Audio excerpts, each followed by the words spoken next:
Well, hey, everybody. Welcome to this week's episode of Buttercupp at Home. We're sitting down with Missy Carter, who's the operations director and also the interim farmers market director. And we are super excited to talk with you today and talk about all things farmers market. So thanks for being on the show. Thanks for having me. Yeah. So fill us in on where are we at? I mean, everything flood is what we want to talk about right out of the gate. Let's talk about what's happening, where you can find the farmers market, all of that. So currently, we are displaced by the floodwaters of the Mississippi. We're at the mercy of that. So we are over at the administration building, Scott County Administration Building, 600 West 4th Street. The administrators at Scott County have been so helpful and kind, letting us move temporarily into that lot. It isn't ideal for our footprint, but it is working out very well in the meantime until we can get back home. Awesome. I know we just had opening day, so it was really fun to see everybody, but I know everyone is going to be so excited to get back there. But were we missing a lot of vendors, or do you feel like, how many were we able to fit there? How did it look compared to how it usually is? So we've mapped approximately 125 vendors, up to about 242 spaces for those vendors. Some vendors take a larger footprint than others. In our original lot, approximately 85 took the leap over into the Scott County lot at a little bit of a smaller footprint. We weren't able to accommodate anybody but the contracted vendors at this point until we were able to see what that looked like once everyone arrived. A few of the contracted vendors obviously have decided to wait until we get back down home. Right. But yeah, we had a really great turnout. Everyone was excited. I was excited. It all went smoothly. Customers I know all my happy. Favorites were there. I had to go around, because you kind of get used to like where people are. So then I was like, okay, where is my cheese? That was like on my list. I had to find my cheese. But no, it was so great to see everybody. And so then after the market, you went and took a peek at the regular location. How's it looking? So the floodwaters are receding. So we peaked at, don't quote me, it was around 21.67 feet, somewhere around there. It did get to the edge of our building, not all the way up touching the building, but it did get up very close to the building. Floodwaters have receded down. We are looking to be at 18 feet in a couple of days. And with that, that's usually when our issue is the floodwaters come up through the drains, not necessarily over the railroad tracks. So 18 feet is when it starts to bubble up through the drains. So we're hopeful when we hit 18 feet that we are at the best of it going back, and then by 15 feet back inside the banks early next week. Okay. So there's a lot of cleanup. The fire department needs to come in, get that mud. That's what I was wondering. Yeah. What does that cleanup process look like? So I'm working really closely with Courtney Jones with the city. She's in city finance. She's kind of our liaison with everything city, and she works with Public Works to make sure that the cleanup is happening quickly, appropriately. She is in close communication. She knows that the farmers market is a key piece of the downtown community, and she wants to make sure that we, as well as the ballpark, are accommodated as best that they can and get everything cleaned up so that everybody can enjoy the riverfront again. I know, we're so excited to get back down there. And so for anyone maybe watching or listening that has never been to the farmers market, first of all, where do we rank in farmers markets? Because I know we're pretty high. We are pretty high. So in 2022, we were number 6 in the nation. That's amazing. That's so cool. That is really cool. And we were up there with the Pikes Peak in Seattle. We were up in that list. So we were forever grateful to be able to make that list and hope to make it again. Last year, we were number 1 in Iowa. That's awesome. Yeah. Which is incredible because everybody is like, oh, you have a little farmer's market. Have you ever been to Des Moines before? And I'm like, I haven't yet. It's on my list. I want to get up there, but we're always at this one, Yeah. And so, but I'm like, but also we're really, really good. Like if you love it there, you're going to love ours. Yeah. So Absolutely. much to choose from. Such an amazing plethora of vendors that are there. It's just and it has just fantastic. Grown so much, which I don't remember going to the farmer's market when I was a kid. So like when did this location, I know when we were dating, there was like a bar there. So when did the farmer's market? Did you just age yourself? I did. Yes, totally did. I aged myself on every single podcast I think that it was we do. America's Pub. Yes, it was. Yes. And we would go there for burger baskets after church on Sundays. Yeah, that is true. That is true.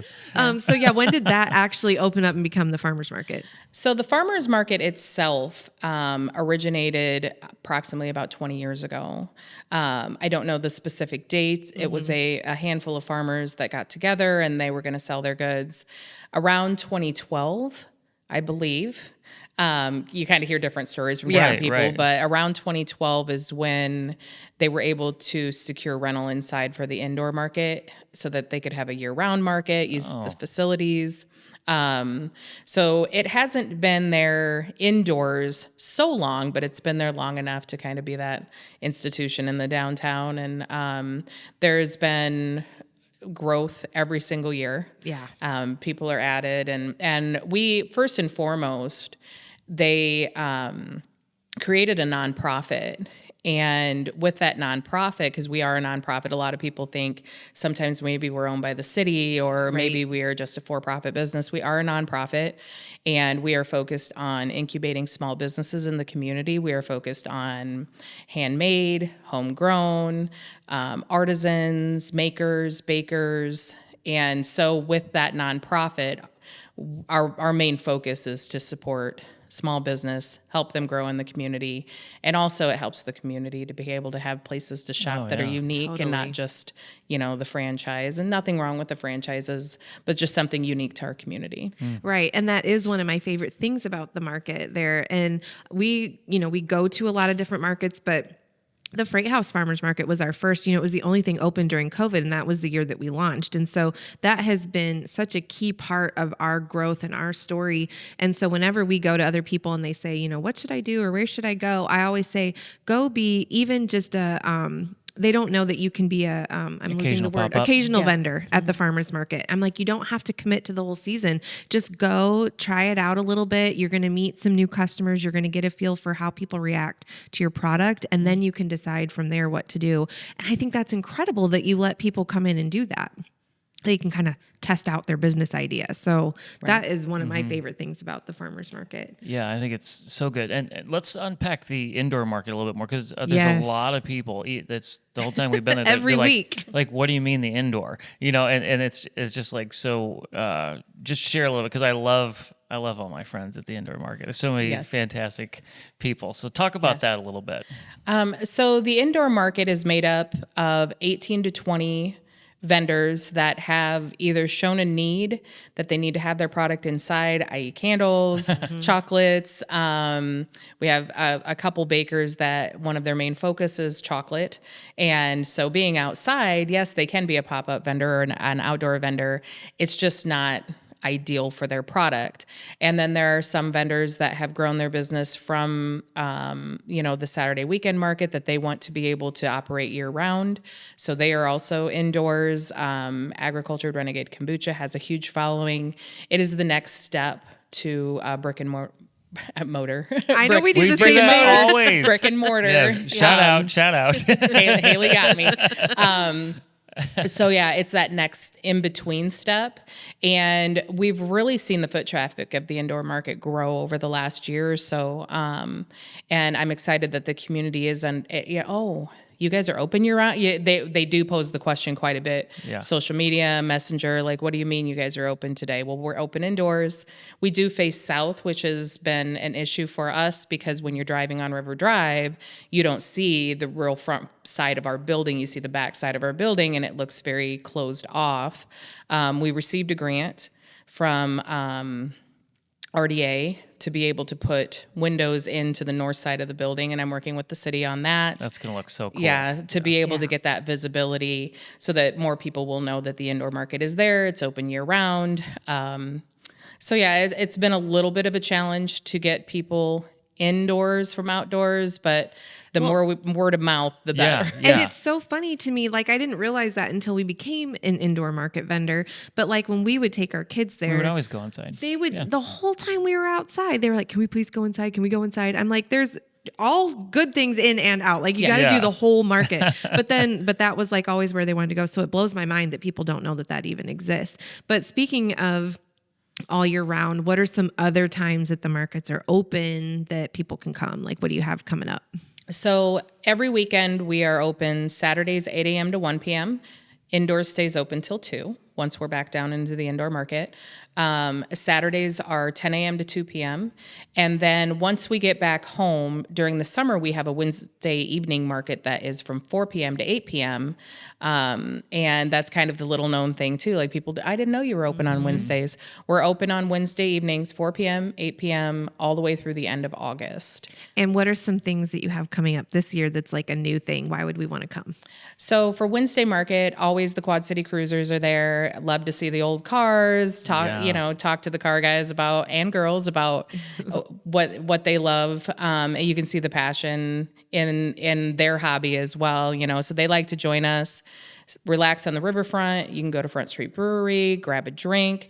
We're hoping to have food trucks. We're working with some running groups in the area. We're also working with Chord, who is our music partner this year, to have some live music. Oh, awesome. So, and the fruits and the veggies and the vendors outside and indoors. So we're really hoping to get the word out that Wednesday market is open, viable. As soon as we can get down there, we will blast it all over. We love coming down there in the evening. I mean, there you can eat out on the patio because the market also has that big deck there. So like if you're looking for somewhere to eat, you can eat on the patio. You got the river right there. And that music is really nice, but it's all shaded. So it's just a nice little evening spot. Yeah, it's not in the playground right there for the kids and to be able to listen. Beautiful playground. Yeah. It's just perfect. So do you have a date that you're hoping, or like a goal date that we think the market might open up again? I keep getting that question. We're not going to hold you to this. Right. Yeah, please don't hold me to it. So originally we anticipated Memorial Day weekend. It looks like now that the river is cooperating, and again, working closely with the city to get the cleanup completed in a timely manner, we're hoping to be back down at market May 20th. Okay, so very cool. Some other things that the market does too that I don't think anyone knows about. Talk about maybe like the SNAP program, or there are some different things that the market does. Okay, so we have, so anybody that is a SNAP EBT recipient can bring their card down to the farmer's market indoors, and then this year we'll have an outdoor setup so that you can take your card, receive some of your benefits in exchange for SNAP EBT tokens, which can be spent at many of the vendors that sell eligible items. Eligible items would be anything that you would normally be able to buy on your SNAP EBT card. Frozen meats, fresh meats, baked goods, things like that. And then also we are working with Iowa's Healthiest State Initiative. There is a Double Up Bucks grant program that for every SNAP EBT recipient that comes down that redeems up to $10 off of their card into chips. They will also get $10 in Double Up food bucks that can be used to purchase fruits and vegetables from the farmers. So you're enhancing your benefits, and that's every time you stop by. So if you come down on a Saturday, get $10 off your SNAP EBT card, you'll get $10 in Double Up bucks. You can do that Sundays, and you can also do that Wednesdays. So every week you can double up your benefits, the first $30 of benefits, 10 each day. That's awesome. Yeah, and I really just love that they do that so that they can get local food, and it helps the farmers. Like, I just love that that's an it just available. helps the community Yeah, all across the board. totally.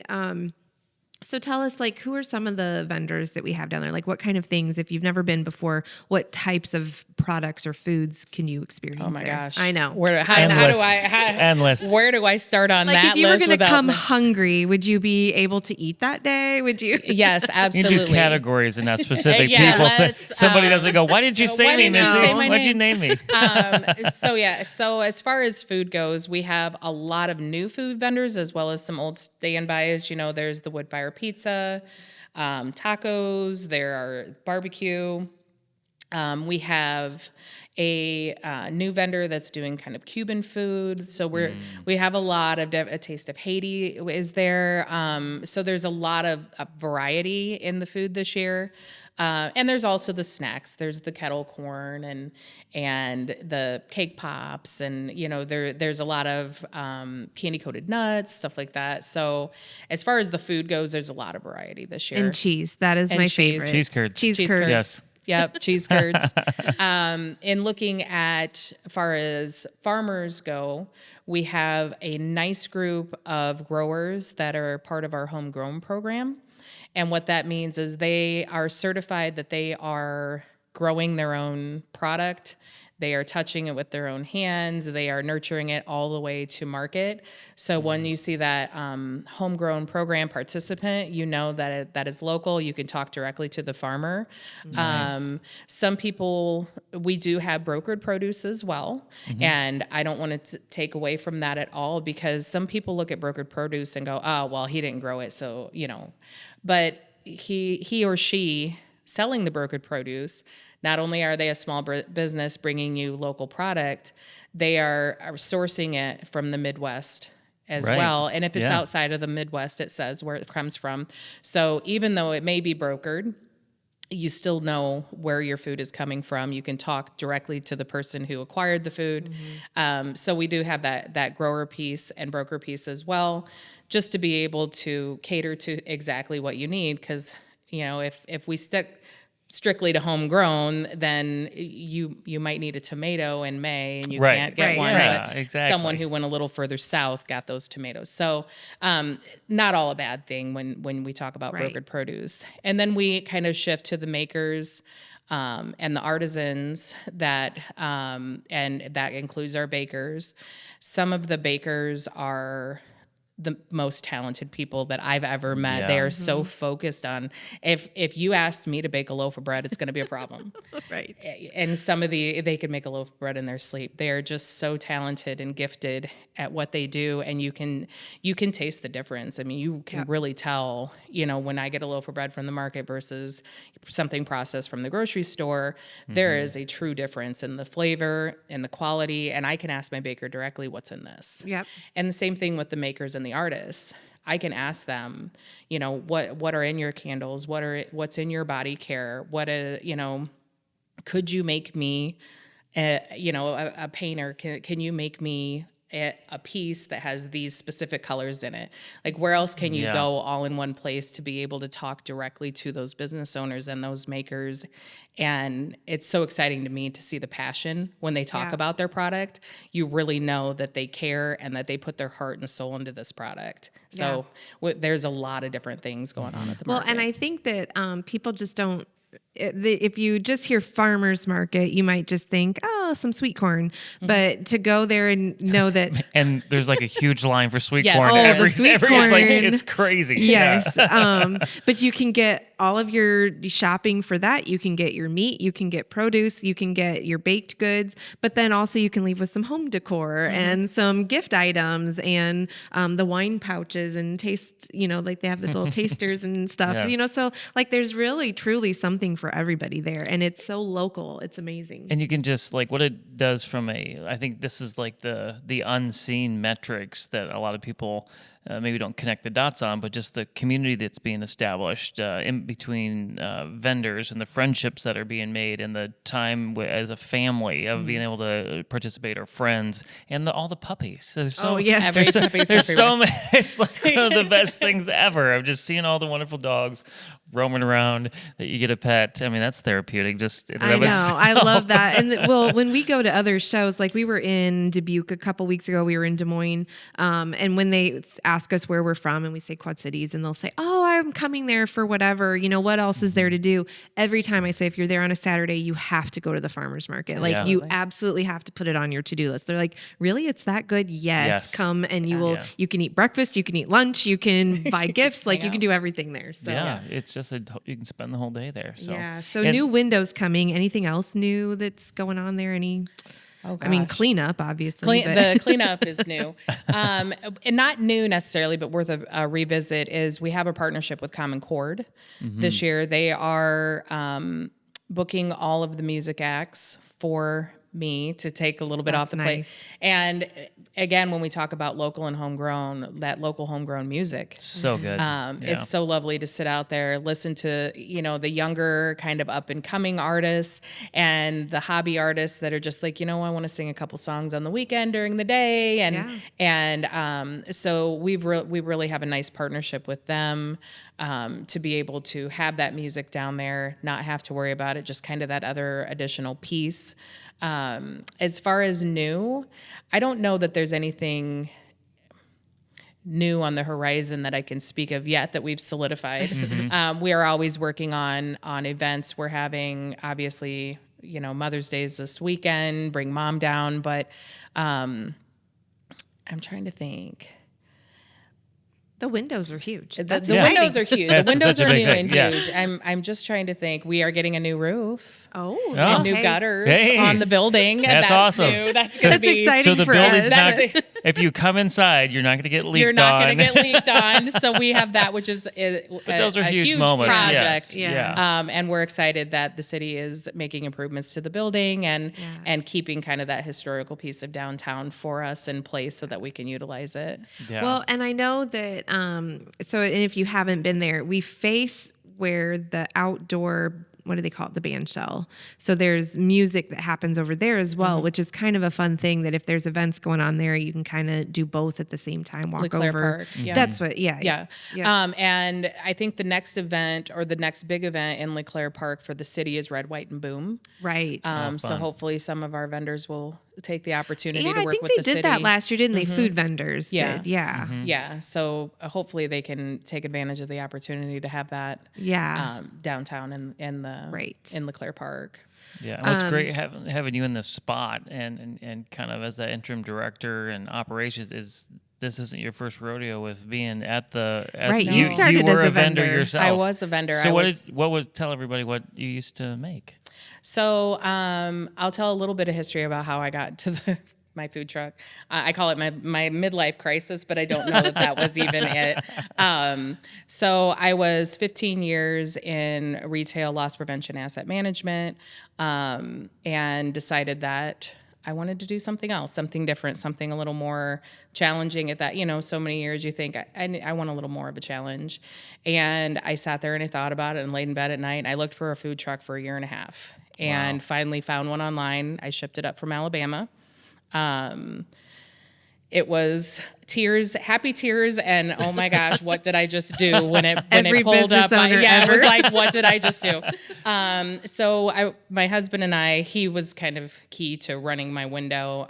We ran the food truck we got it in 2016. I sold it 2021, I believe.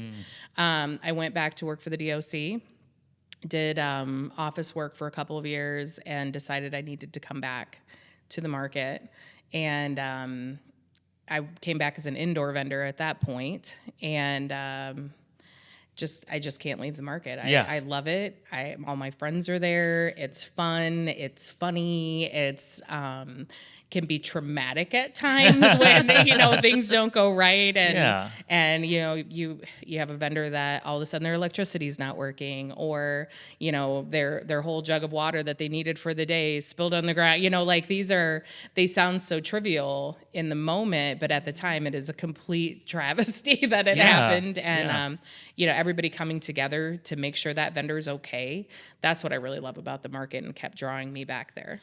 Yeah, Yeah. the community is amazing. And I've always said, like, if you're a maker or if you're a small business owner, like, when you go to the market, like, you find your people, like they're just like you. But also I was really sad when you got your job there, because then that meant you weren't a vendor anymore. And that meant I had to provide my own breakfast because I would buy your power balls. So those were my favorite. But if somebody wants to come in as a vendor, obviously this year applications are closed. When do those open? Kind of what does that look like to be? What are some options vendors have? So this year, yes, the full contracted season applications are closed. When people approach me, I just let them know, send an email that you are interested in becoming maybe a drop-in daily vendor to see if there's any opportunities there.